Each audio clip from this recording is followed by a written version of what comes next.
Hello, myself Samvid and welcome to my class. So dear students, today we are going to start the second class of chemical reaction and equation. तो आज की ये class में हम बात करेंगे different type of chemical reactions के बारे में और उसमें से कॉम्बिनेशन और डिकम्पोजिशन रिएक्शन के बारे में हम थोड़ा डिटेल में आज बात करेंगे. So let's start. तो सबसे पहले केमिकल रिएक्शन जो होता है वो मेनली 4 डिफरेंट टाइप ऑफ होता है. One is combination reaction, one is decomposition reaction and one is displacement reaction and the other one is double displacement reaction. Okay तो आज के क्लास में हम मेनली कॉम्बिनेशन और डिकम्पोजिशन ये दोनों हम कवर अप करेंगे एंड नेक्स्ट क्लास में displacement and double displacement. Okay so let's see what is combination reaction.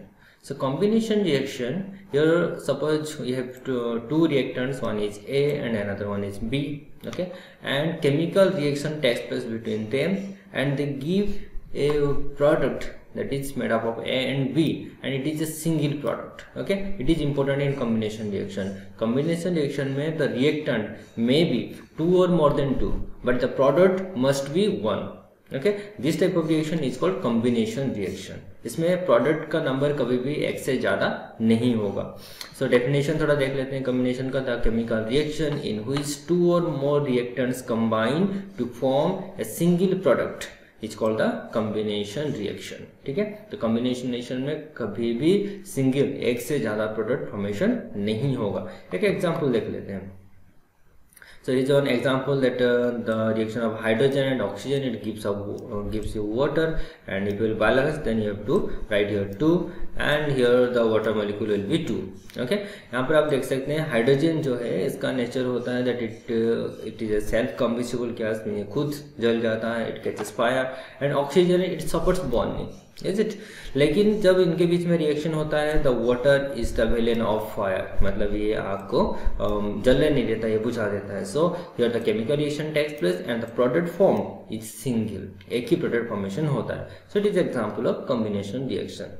Okay, now in this reaction, ये इसके बारे में हम ऑलरेडी बात कर चुके हैं आई थिंक स्टार्टिंग में. इसमें मैं बताया था कि वाटर में आपको कैल्शियम ऑक्साइड ऐड करना है जिसका कॉमन नेम था क्विक लाइम. जैसे आप ऐड करेंगे तो इनके बीच में काफ़ी विगरियस रिएक्शन होता है. ओके, ये रिएक्शन काफ़ी फास्ट होता है and large amount of heat is evolve. If will toss the container then you will feel hot and if you will leave the container for some times, leave the beaker for some time, then you will find that the calcium hydroxide will settle. Okay, it is the insoluble calcium hydroxide. इसके बारे में मैं बताया था and this is the diagram you can find in the NCERT book. So this is the reaction here, calcium oxide along with water it gives calcium hydroxide, single product. मैं बताया था यहाँ पर आपको जो ये transparent solution दिख रहा है ये वाला part, this is not water, this one is also calcium hydroxide and the lower part is also calcium hydroxide. बात करेंगे इसके बारे में अभी भी, लेकिन here the important thing is that both the product is same and the chemical composition same, that is calcium hydroxide. Okay, so it is also example of combination reaction. तो इसी को आगे बढ़ाते हैं. तो यहाँ पर देखो जो ऊपर सोल्यूशन जो ट्रांसपेरेंट पार्ट आपको दिख रहा है ये है लाइम वाटर और नीचे जो इनसोल्यूबल पार्ट दिख रहा है ये है आपका स्लैक्ट लाइम. लेकिन दोनों का ही केमिकल कंपोजिशन सेम है, that is calcium hydroxide. Already बता चुका हूँ फिर भी बता दे रहा हूँ. Here the lime water is the soluble calcium hydroxide and select lime is the insoluble calcium hydroxide. अगर यूजेस की बात करें देन आप ये स्लैक्ट लाइम जो है आप बैटल शॉप में देख सकते हैं, इसको बैटल जो बनाते हैं पान की दुकान में वो यूज होता है. ओके, एंड लाइम वाटर को आपका बिल्डिंग में जो व्हाइटनिंग का काम होता है वहाँ पर ये ऊपर वाला जो सोल्यूबल पार्ट है उसको यूज किया जाता है. एक्चुअली इसमें ये दोनों को मिक्सअप करके यूज किया जाता है. ओके, ऐसा नहीं है. एंड बट स्लैक लाइम जो होता है वो जनरली बैटल शॉप में यूज होता है. Now suppose I am taking some amount of lime water in a test tube. Okay, and into that lime water we are passing carbon dioxide gas through a glass rod. So what will happen if we pass carbon dioxide gas to lime water, then what will happen? Let's see. After passing carbon dioxide gas ये क्या होता है ना धीरे धीरे whitish होने लगता है. मतलब ये जो ट्रांसपेरेंट था लाइम वाटर ये धीरे धीरे व्हाइट कलर होने लगता है. ओके, अगर आप और थोड़ा ज़्यादा क्या कार्बन डाइऑक्साइड गैस पास करेंगे देन ये और ज़्यादा व्हाइट हो जाता है, ऐसे पूरा मिल्की अपीयरेंस आता है. ओके, एंड अगर ये मिल्की होने के बाद मतलब व्हाइटिश होने के बाद अगर हम इसमें और भी access carbon dioxide gas pass करेंगे तो आपको क्या लगता है क्या होगा, मतलब और भी ज़्यादा वाइट हो जाएगा। देखो जैसे ही सबसे पहले का जो लाइम वाटर था वो सॉल्युबल था, मतलब सॉल्युबल कैल्शियम हाइड्रोक्साइड, तो ये ट्रांसपेरेंट था। जैसे हम कार्बन डाइऑक्साइड पास किए तो थोड़ा सा वाइट हो गया, है ना। और जैसे और ज़्यादा पास किए तो ये हो गया और थोड़ा ज़्यादा वाइट हो गया। ओके नाउ, और इससे आगे अगर हम एक्सेस पास करते हैं तो ये और ज़्यादा वाइट नहीं होगा, it will again turns colourless, जो पहले से था वैसे ही बन जाएगा। ठीक है, चलिए इसका रिएक्शन हम देख लेते हैं एक्चुअली क्या रिएक्शन इसके अंदर हुआ, सो दैट हमको पता चलेगा कि क्या हुआ इसमें, कैसे वाइट हुआ एंड क्यों फिर से ट्रांसपेरेंट हुआ। सो इसका केमिकल कंपोजिशन था कैल्शियम हाइड्रोक्साइड, एंड जैसे ही हम कार्बन डाइऑक्साइड गैस पास करते हैं तो ये जो वाइट हुआ that is due to the formation of calcium carbonate. Here due to the formation of calcium carbonate, okay, the colour turns white.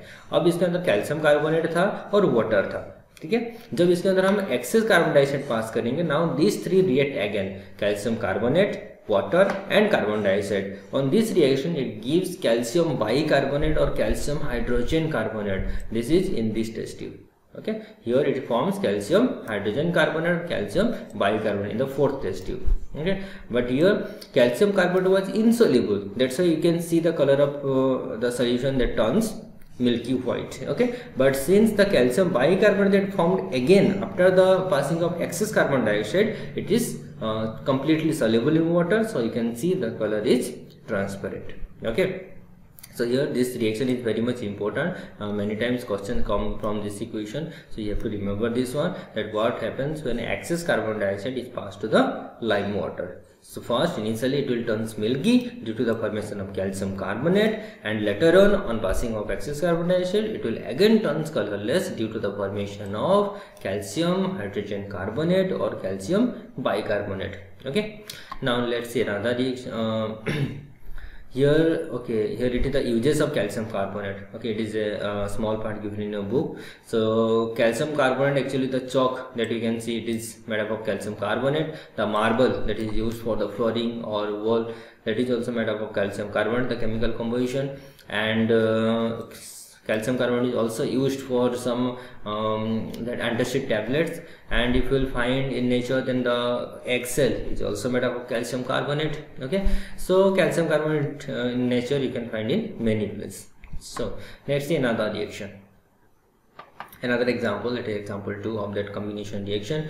So here that it is the burning of coal. Okay, इसको आप ये मत समझना कि कोयला का scene में बता रहा हूँ. Okay, so combustion of coal, here in combustion of coal the carbon generally reacts or combines with oxygen. Okay, coal the major composition is carbon, so carbon in coal that is combined with oxygen and it gives carbon dioxide. और उसके साथ क्या होगा ना, उसके साथ large amount of heat भी produce होता है. Okay, so in this reaction it is not a product, it is an example of combination reaction. So you can ask, sir, you told that only one product will be formed. Here the heat is not a product. Okay, it is the form of energy that evolved during the chemical reaction, but product is only one, that is carbon dioxide. Okay, and in the next example, okay, here we'll see the Lonnie's lab experiment. Actually you can see many experiment in YouTube of Lonnie's lab. Okay, you should visit time to time, and बहुत सारे interesting experiment होता है इनके channel में, आप देख सकते हो. तो देखते हैं यहाँ पर कॉम्बिनेशन रिएक्शन में कौन सा यहाँ पर होता है. So here okay let's start. देखो इसका साउंड मैं म्यूट कर दिया हूँ ताकि आपको मैं बता दूंगा डिटेल में क्या हो रहा है. Okay, he is taking chlorine gas in the gas jar. Here the gas is taking is chlorine gas. Okay, actually जो रिएक्शन हो रहा है यहाँ पर, ये क्लोरीन का और सोडियम के बीच में रिएक्शन हो रहा है. So you will take sodium and chlorine, मतलब NaCl का फॉर्मेशन है ये. तो कैसे हो रहा है, कैसे प्रैक्टिकली NaCl फॉर्मेशन होता है, वो आप थोड़ा यहाँ पर देख लीजिए. Okay, so here in this gas jar he has taken chlorine gas. Okay, and he is going to take sodium metal. और सोडियम आपको पता होगा जनरली इसको सोडियम जो होता है बहुत ही रिएक्टिव होता है, and it is that's why kept in the dipped in kerosene और paraffin wax. So he is taken a small piece of sodium, है ना, बहुत ही छोटा सा पीस, क्योंकि सोडियम बहुत ही रिएक्टिव होता है. And for protection he is taking the helmet. Okay, and now he will heat the sodium metal with the help of spatula, क्योंकि जो सोडियम और क्लोरीन के बीच में रिएक्शन होता है ये रूम टेम्परेचर में नहीं हो सकता, तो इसको रिएक्शन को कैरी आउट करने के लिए सोडियम को थोड़ा हीट करना पड़ता है. So he will heat the sodium. Okay, you see the sodium will be heat up. Okay, थोड़ा ज़्यादा हीट चाहिए इन उनके बीच में रिएक्शन होने के लिए. तो जैसे ही ये सोडियम को हीट किया जाता है पहले तो मेल्ट हो जाता है क्योंकि बहुत ही सॉफ्ट मेटल होता है. ओके, और मेल्ट होगा, देन जब ये रेड हॉट हो जाता है then it is allowed to react with the chlorine. अब देखो ये रिएक्शन जो होता है बहुत ही ज़्यादा विगरियस होता है और बहुत ही ज़्यादा एक्सोथर्मिक होता है, मतलब बहुत ज़्यादा हीट भी प्रोड्यूस होता है. Okay, you can see the flame is producing. Okay, तो ये बहुत ही विगरियसली रिएक्ट होता है. एंड जैसे ये रिएक्शन कंप्लीट होगा, मतलब ये जो जल रहा है सोडियम ये बंद हो जाएगा, then the reaction will be over. जैसे ही रिएक्शन कंप्लीट हो जाएगा you can see in the spatula जिसमें सोडियम मेटल था उसमें फॉर्मेशन हो गया होगा सोडियम क्लोराइड. ओके, तो this is the actually laboratory method to prepare sodium chloride. इसको आप एडिबल है, आप खा सकते हो, ऐसा कुछ नहीं है.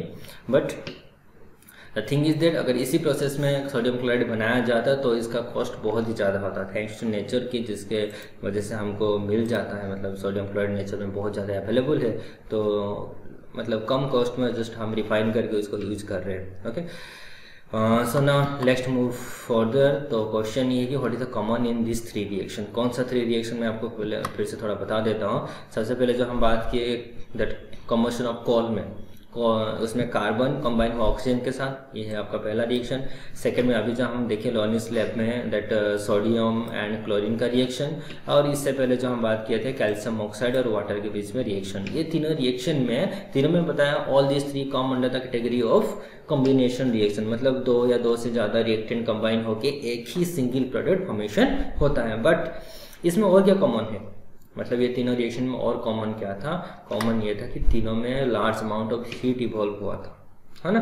तो ये इस टाइप का रिएक्शन जिसमें जनरली प्रोडक्ट के साथ कुछ एनर्जी भी इवॉल्व होता है, उस टाइप के रिएक्शन को कहा जाता है exothermic reaction. So exothermic reaction का डेफिनेशन कुछ इस टाइप का होगा that the reaction in which heat is evolve along with the formation of product are called the exothermic reaction. ठीक है, तो जो भी रिएक्शन जिसमें प्रोडक्ट के साथ एनर्जी इवॉल्व होता है, heat energy in the form of mainly heat ही इवॉल्व होता है, so this type of reaction are called the exothermic reaction. तो क्या हर एक एक्सोथर्मिक जो होता है जिसमें भी हीट इवॉल्व होता है वो कॉम्बिनेशन होगा?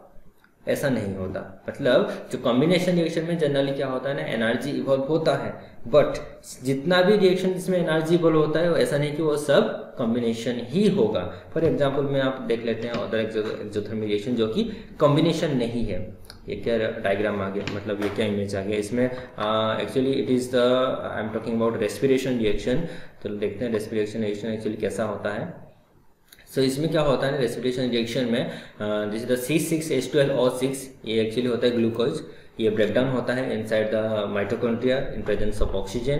ब्रेकडाउन होकर आपको प्रोड्यूस होता है वहाँ से water, carbon dioxide and energy that is in the form of ATP. So it is also exothermic reaction. आपको ये फील हो रहा होगा जब आप एक्सेल करते हैं एयर, तो you can feel it, the exhaled air is little bit warmer.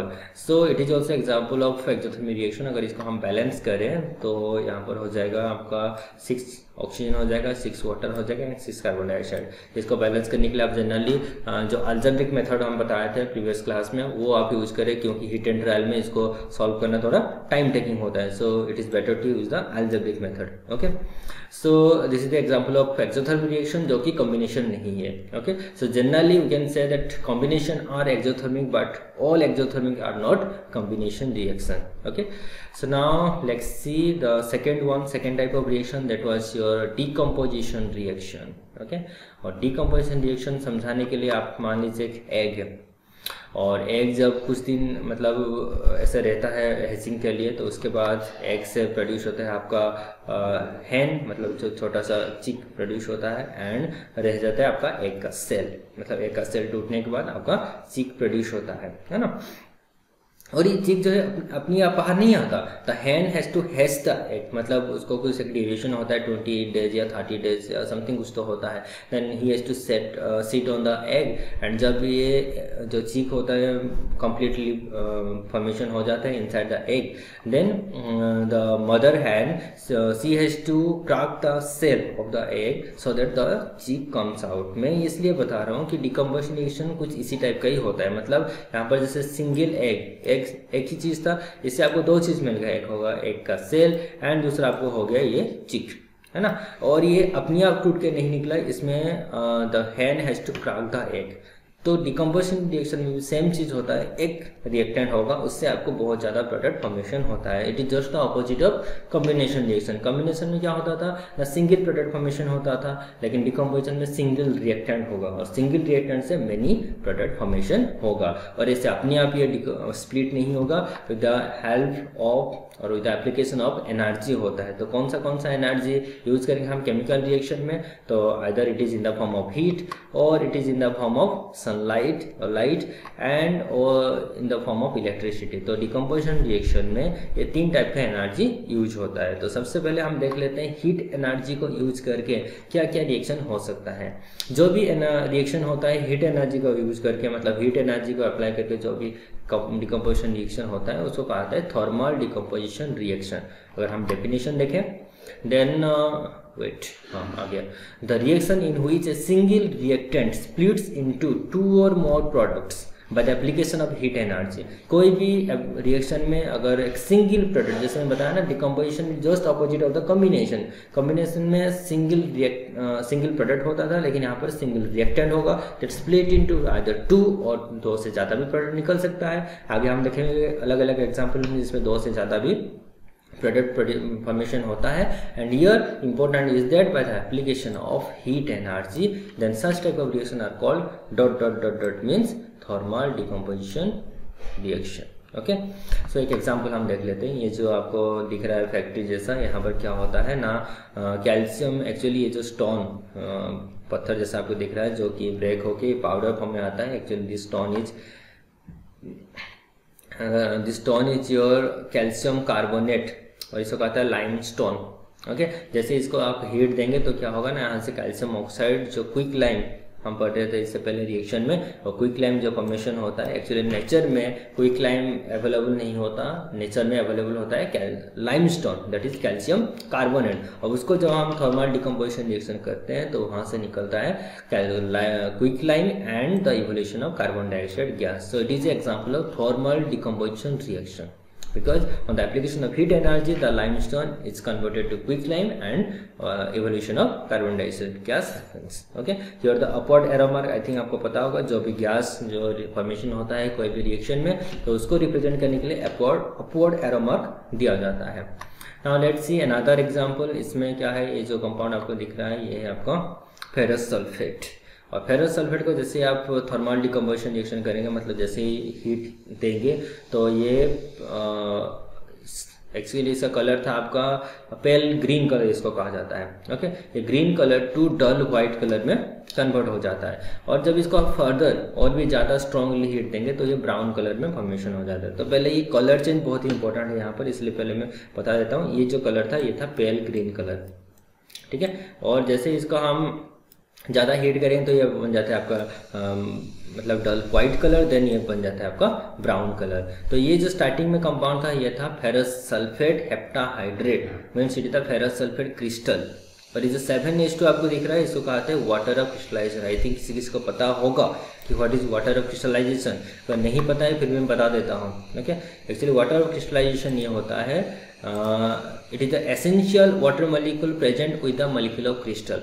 ये जैसे मैं बताया ये फेरस सल्फेट क्रिस्टल होता है, और कोई भी क्रिस्टल में कुछ अमाउंट ऑफ वाटर मॉलिक्यूल होते हैं विच इज नेसेसरी और which is essential for the formation of crystal. तो यहाँ पर फेरस सल्फेट में ये 7 वाटर मॉलिक्यूल ये फिक्स होता है, ओके जैसे कॉपर सल्फेट में CuSO4.5H2 लिखा जाता है, 5H2 is necessary for the formation of copper sulphate crystal. Likewise ferrous sulphate में आपका 7H2 होता है, 7 water molecule is necessary for the formation of ferrous sulphate crystal, so it is called the water of crystallization. Okay तो जैसे हम starting में heat करेंगे तो पहले क्या होगा ना, सबसे पहले वाटर मॉलिक्यूल जो है वो रिलीज हो जाता है और ओनली फेरस सल्फेट रहता है। तो जब ये 7 वाटर मतलब वाटर ऑफ क्रिस्टलाइजेशन एक कंपाउंड के साथ रहता है, मतलब उसका मॉलिक्यूल के साथ, उसको कहता है hydrated salt. So here the ferrous sulphate is called hydrated ferrous sulphate in this case, first case. Okay and जैसे इसको हम हीट किए, इसका वाटर ऑफ क्रिस्टलाइजेशन चला गया, ठीक है ना, तो इसको कहा जाएगा एनहाइड्रस फेरस सल्फेट। ठीक है, तो ये जब वाटर ऑफ क्रिस्टलाइजेशन होता है that time the compound is called hydrated compound और हाइड्रेटेड सॉल्ट, और जब ये वाटर ऑफ क्रिस्टलाइजेशन नहीं होता at that time it is called the anhydrous ferrous sulphate. ठीक है, रिएक्शन थोड़ा देख लेते हैं। FeSO4.7H2 on heating it gives FeSO4 plus 7H2 mean 7 water आपका जो फेरस सल्फेट क्रिस्टल था वहां से वो रिलीज हो गया। अगर हम एक्सपेरिमेंटली देखें तो आपको कुछ ऐसा दिखाई देगा कि अगर मान लीजिए यहाँ पर आप लिए हैं हाइड्रेटेड फेरस सल्फेट, तो जिससे इसको हीट किया जाएगा ये डल व्हाइट कलर का बन जाएगा and that water molecule you can see in the cooler part of the test tube. These are the water molecule that comes from the this 7H2O. Okay, this 7H2O deposited in the cooler part of the test tube when we heat, then this is called the water of crystallization, जो कि सबसे पहले release हो जाता है। And जब ये release हो जाएगा तो यहाँ पर बचेगा आपका क्या, ना ओनली FeSO4 जो कि एनहाइड्रस फेरस सल्फेट होता है। तो इसको हम स्ट्रांगली हीट करेंगे तो क्या होता है ना, ये देता है Fe2O3 जो कि होता है ferric oxide and along with the evolution of sulphur dioxide gas and sulphur trioxide gas. तो सब फिर से मैं बता देता हूँ रिएक्शन क्या होता है ना। सबसे पहले था आपका हाइड्रेटेड फेरस सल्फेट, मतलब ये था, ठीक है। अच्छा, इसको जब हम हीट किए तो ये क्या होता है ना, यहाँ से 7 वाटर मॉलिक्यूल जैसे आप देख सकते हो ऐसे रिलीज हो जाता है and it gives it only left behind the anhydrous ferrous sulphate जो कि होता है आपका डल व्हाइट कलर का। अब इसको जब हम फिर से स्ट्रांगली हीट करेंगे तो वाटर तो वेपर होकर चला जाता है। देन जब इसको स्ट्रांगली हीट किया जाता है then it converted to Fe2O3 ferric oxide along with the formation of your sulfur dioxide and sulfur trioxide gas. Now यहाँ पर एक important question आता है कि how can you identify the presence of sulfur dioxide and sulfur trioxide gas? Actually ये दोनों जो gas होते हैं बहुत ही pungent smell होता है इनका।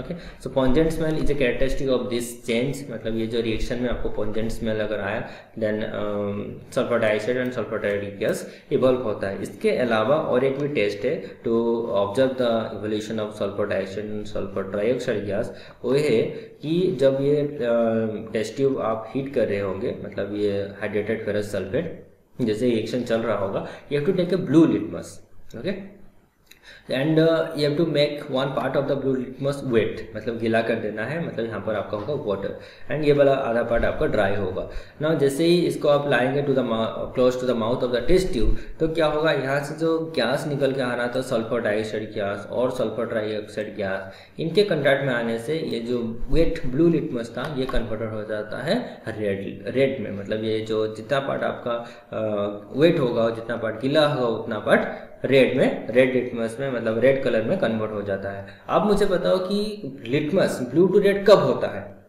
ना। लिटमस ब्लू टू रेड तभी होता है जब when it come in contact with acid, is it. तो यहाँ पर गैस तो फॉर्मेशन हो रहा था तो फिर ये ब्लू टू रेड कैसे हो गया, मतलब गैस क्या एसिडिक था?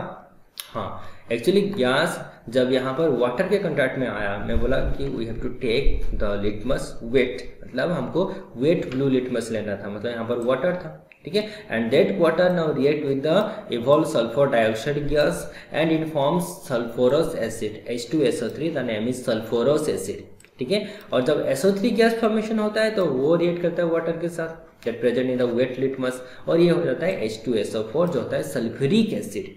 So due to the formation of sulfurous and sulfuric acid, the wet blue litmus changes to red. Okay, so this is the another example. और इसके आगे और एक एग्जाम्पल है आपका जो कि है lead nitrate. Okay, lead nitrate जो सॉल्ट है, मतलब ऐसे जनरली सॉल्ट जैसे ही कलर होता है, जब इसको हम हीट करेंगे टेस्ट ट्यूब में लेके देन आपको येलो कलर का कंपाउंड फॉर्मेशन होगा जो होता है आपका lead oxide PbO।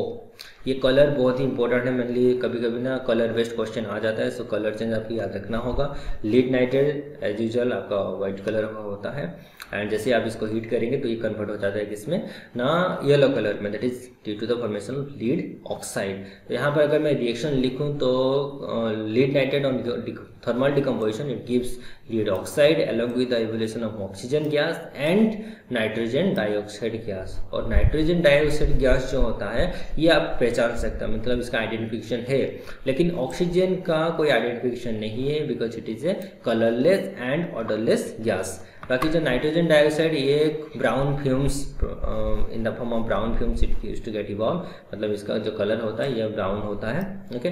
But oxygen जो है ये तो कलरलेस एंड ऑडरलेस है, तो इसको आइडेंटिफाई करना डिफिकल्ट होता है। But you can when you heat lead nitrate you can see the brown fumes coming out of the test tube or whatever the container that you have taken, and yellow substance form, that is the lead oxide, okay।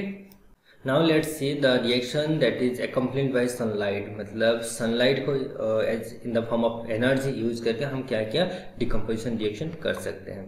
So sunlight को use करके अगर हम देखें जो reaction होता है उसको कहा जाता है फोटोकेमिकल डिकम्पोजिशन। इससे पहले क्या था थर्मल डिकम्पोजिशन रिएक्शन, जो कि हीट एनर्जी को यूज करके डिकम्पोजिशन होता था, बट जब लाइट एनर्जी को यूज करके डिकम्पोजिशन होता है that is called the photochemical decomposition.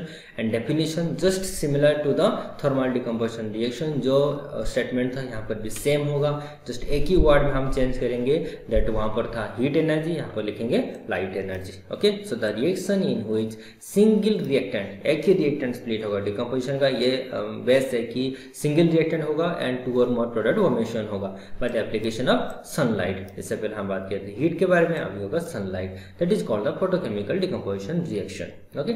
so एक एग्जांपल हम देख लेते हैं, suppose you have silver chloride, कुछ ऐसा कलर होता है इसका सिल्वर क्लोराइड का, मतलब सिंपल आपका सॉल्ट जैसा ही कलर होता है।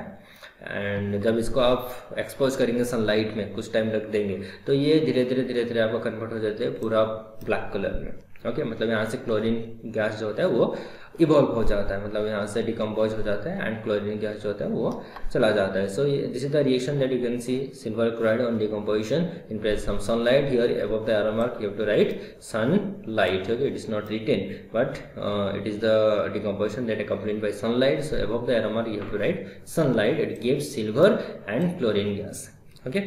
एंड ऐसे ही एक एग्जांपल है, मतलब ऐसे एक रिएक्शन होता है सिल्वर ब्रोमाइड का भी डिकम्पोजिशन, मतलब सिल्वर ब्रोमाइड को भी अगर आप सनलाइट में रख देते हैं तो ये भी कुछ आपको ऐसे ही चेंजेस दिखने के लिए मिलता है, दैट ब्रोमीन गैस यहाँ से इवॉल्व होके चला जाएगा। एंड यहाँ पर जो सिल्वर ब्रोमाइड है इसको जनरली अभी तो नहीं, पहले जो पुराने ज़माने आप देखे होंगे आपके दादा नाना नानी इन लोगों का जो फोटो था वो सब ब्लैक एंड वाइट फोटो था, वो ब्लैक एंड वाइट फोटोग्राफी में ये केमिकल को यूज किया जाता था, द सिल्वर ब्रोमाइड, मतलब इसी रिएक्शन को यूज किया जाता था, the decomposition of silver bromide. Actually इसके वजह से तो एग्जैक्टली नहीं होता, मैं बोलूँगा कि जो फिल्म होता है उस टाइम आप थोड़ा बहुत अगर पता होगा, जो फोटोग्राफिक फिल्म आता है वहाँ पर ये केमिकल यूज होता है, और फोटो क्लिक करने के बाद इसको जनरली जो सन को एक्सपोज हो जाता है, जो फोटो क्लिक होता है तब ये फोटोग्राफी में इसको यूज होता था। तो मेनली आपको याद रखना है कि सिल्वर ब्रोमाइड का डिकम्पोजिशन इसी रिएक्शन यूज होता था आपका ब्लैक एंड व्हाइट फोटोग्राफी में, ओके। अच्छा, नेक्स्ट बात करते हैं इलेक्ट्रिसिटी को यूज करके जो डिकम्पोजिशन होगा उसको कहते हैं इलेक्ट्रोलिटिक डिकम्पोजिशन रिएक्शन। अच्छा, इसका अगर डेफिनेशन भी जो है एग्जैक्टली सेम है आपका thermal decomposition and photochemical decomposition जैसा ही, एग्जैक्टली उसी टाइप का ही है, एंड थोड़ा आपको चेंज करना पड़ेगा, दैट वहाँ पर एनर्जी की जगह पर लिखना होगा इलेक्ट्रिसिटी। बाकी जो डेफिनेशन जैसे था वैसे ही है, the reaction in which single reactant split into 2 और more product, okay, but application of electricity. एक एग्जांपल हम देख लेते हैं यहाँ पर। सो हियर सेटअप में आपको थोड़ा बता देता हूँ। एक्चुअली 2 टेस्ट ट्यूब लिया गया है, एक बीकर के अंदर, और बीकर के अंदर वाटर है, okay, the first test tube, the second test tube, और यहाँ पर बीकर के अंदर यहाँ पर लिया गया है वाटर, ठीक है, जैसे आप यहाँ पर देख पा रहे होंगे। और 2 मतलब इलेक्ट्रोड बनाया गया है, मतलब एक टर्मिनल कनेक्ट हुआ है नेगेटिव से और एक टर्मिनल कनेक्ट हुआ है पॉजिटिव से। जो आपका पॉजिटिव के साथ कनेक्ट हुआ है उसको कहा जाता है आपका, यहाँ पर तो ये रिएक्शन होता है, कहाँ गया, हाँ आ गया। तो जो टर्मिनल आपका पॉजिटिव के साथ कनेक्ट हुआ है वो होता है एनोड और एक होता है कैथोड, ठीक है। और यहाँ पर जब इलेक्ट्रिसिटी पास होता है through water, this is the reaction that use to happen. मतलब यहाँ पर क्या होता है ना, वाटर जो है वो डिकम्पोज होता है एंड यूज टू गिव, मतलब डिकम्पोज होने के बाद इन प्रेजेंस ऑफ इलेक्ट्रिसिटी ये देता है आपको हाइड्रोजन एंड ऑक्सीजन। तो एक जो इलेक्ट्रोड है उसमें कलेक्ट होता है हाइड्रोजन और एक में कलेक्ट होता है ऑक्सीजन। तो जैसे ही करंट फ्लो होगा, आप देख सकते हैं यहाँ पर बबल्स आपको दिखाई दे रहा होगा। तो ये जो बबल्स है यहाँ पर जो आपका कैथोड में फॉर्मेशन हो रहा है इसको कहा जाता है मतलब ये होता है हाइड्रोजन, और जो एनोड में फॉर्मेशन होता है वो है ऑक्सीजन, ठीक है। और नेगेटिव ये बहुत ही इंपॉर्टेंट है, जनरली बच्चे बहुत ही कंफ्यूज होते हैं। तो नेगेटिव के साथ जो कनेक्ट हुआ है टर्मिनल वो होता है कैथोड, और पॉजिटिव टर्मिनल के साथ जो कनेक्ट हुआ है वो होता है आपका एनोड। तो ऑक्सीजन कलेक्ट होगा कहाँ पर, ना एनोड में, और हाइड्रोजन कलेक्ट होगा कैथोड में। ये इसलिए होता है क्योंकि आपको पता होगा जनरली हाइड्रोजन जो है वो पॉजिटिव चार्ज, मतलब जब ये इलेक्ट्रॉन जनरली ये लूज करता है और आफ्टर लूजिंग इलेक्ट्रॉन ये बनता है H+। अगर H+ हो गया तो जाएगा कहाँ पर, नेगेटिव के पास। तो इसलिए हाइड्रोजन जो है वो इवॉल्व होता है यहाँ पर नेगेटिव टर्मिनल में, मतलब नेगेटिव इलेक्ट्रोड में, जो कि होता है कैथोड। और ऑक्सीजन ये जनरली इलेक्ट्रॉन जो है ये एक्सेप्ट कर लेता है जो हाइड्रोजन रिलीज करता है। सो ये होता है O-, तो इसलिए ये आता है पॉजिटिव इलेक्ट्रोड जो कि होता है एनोड के पास, ठीक है ना। तो आपको यहाँ पर याद रखना होगा that hydrogen gets collected at the cathode and oxygen gets collected at the anode, okay. तो यहाँ पर इसका बेस्ट एक क्वेश्चन भी आता है, मतलब इसी एक्सपेरिमेंट का best question, that why the amount of gas collected in one of the test tube doubles of the amount collected in other. मतलब यहाँ पर आप डायग्राम में देख सकते हैं कि यहाँ पर ऑक्सीजन जितना कलेक्ट हुआ है ना, हाइड्रोजन कुछ उसका अबाउट डबल, मतलब एग्जैक्टली डबल ही कलेक्ट होता है। ऐसा क्यों? देखो इसका आंसर अगर हमें देखें तो इसका आंसर आपको मिल जाएगा इसका ही इक्वेशन से, मतलब इसका बैलेंस्ड इक्वेशन से। क्या था इसका बैलेंस्ड इक्वेशन ना, on the decomposition of 2 molecule of water it gives 2 molecule of hydrogen and 1 molecule of oxygen. मतलब जब 2 molecule वाटर का डिकम्पोज होगा then it gives you 2 molecule of hydrogen and 1 molecule of oxygen. अगर मान लो for example मैं ऐसे for instance में बता रहा हूँ कि 1 मिनट में 2 ही वाटर मॉलिक्यूल ब्रेक होता है, ठीक है ना, 1 मिनट में। ऐसा तो नहीं होता, बट सपोज 1 मिनट में होता है 2 वाटर मॉलिक्यूल। अगर ये रिएक्शन 5 मिनट तक चला तो कितना वाटर मॉलिक्यूल डिकम्पोज होगा ना, 10, ठीक है। तो 10 वाटर मॉलिक्यूल जब डिकम्पोज होगा वहाँ से 10 molecule ऑफ हाइड्रोजन निकलेगा लेकिन 5 molecule ऑफ ऑक्सीजन निकलेगा। मतलब एक जब ये 2 molecule ऑफ वाटर डिकम्पोज होता है तो वहाँ से 2 molecule ऑफ हाइड्रोजन होता है and 1 molecule of oxygen gas जो होता है वो प्रोड्यूस होता है। तो इसलिए इसका वॉल्यूम अमाउंट जो होता है वो डबल हो जाता है और इसका अमाउंट इसका हाफ होता है। So you can write here the electrolytic decomposition reaction of water indicates that 2 molecules of water decompose to form 1 molecule of oxygen and 2 molecule of hydrogen. जैसे ही 2 ब्रेक होके 2 हाइड्रोजन निकलता है एंड 1 ऑक्सीजन निकलता है, that's why the amount of hydrogen is double than the amount of oxygen gas involved, okay। अच्छा, इसके बाद आता है आपका डिकम्पोजिशन और कॉम्बिनेशन के बीच में डिफरेंस। बहुत ही इजी डिफरेंस है। जनरली ये दोनों रिएक्शन को मैं कंपेयर करता हूँ ये 2 इमेज के साथ। इमेज से आपको पता चल रहा होगा, you are so much acquainted about this, कि ये जो पहला इमेज है ब्रेकअप का और सेकंड जो है पैचअप का, ठीक है। ये दोनों मतलब इंस्टेंस को आप रिलेट कर सकते हो ये दोनों रिएक्शन के साथ। जैसे डिकम्पोजिशन में क्या होता है, डिकम्पोजिशन में आपका सिंगल रिएक्टेंट होगा, जबकि कॉम्बिनेशन में क्या होता है ना, 2 या 2 से ज़्यादा रिएक्टेंट होता है। यहाँ पर सिंगल रिएक्टेंट स्प्लिट होता है, यहाँ पर जो रिएक्टेंट होता है 2 से ज़्यादा वो कंबाइन होता है, और यहाँ पर स्प्लिट होकर आपको 2 या 2 से ज़्यादा स्प्लिट हो गया आपको 2 या 2 से ज़्यादा डिकम्पोजिशन में आपको प्रोडक्ट मिलेगा, जबकि यहाँ पर कंबाइन होकर सिंगल प्रोडक्ट मिलता है। So the decomposition exactly opposite of the combination, ठीक है।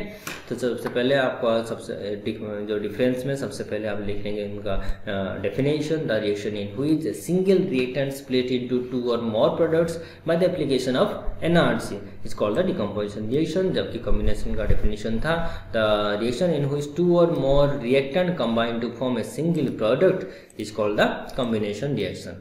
और यहाँ पर इम्पोर्टेंट चीज़ ये है कि डिकम्पोजिशन में एनर्जी जो होता है वो एब्जर्व होता है, मतलब हमको एनर्जी देना पड़ता है so that the reaction use to takes place. जबकि कॉम्बिनेशन में ऐसा नहीं होता, कॉम्बिनेशन में रिएक्शन होने के बाद एनर्जी इवॉल्व होता है। ओके, तो बोल सकते हैं कि जो डिकम्पोजिशन रिएक्शन होता है वो एंडोथर्मिक होता है, मतलब यहाँ पर जैसे एनर्जी एब्जर्व होता है, मतलब एनर्जी हमको देना होता है, सो इस टाइप का रिएक्शन को कहता है एंडोथर्मिक रिएक्शन। और जिसमें आपका एनर्जी इवॉल्व होता है उस टाइप का रिएक्शन होता है exothermic reaction. So combination are the example of exothermic reaction and decomposition reaction are the example of endothermic reaction.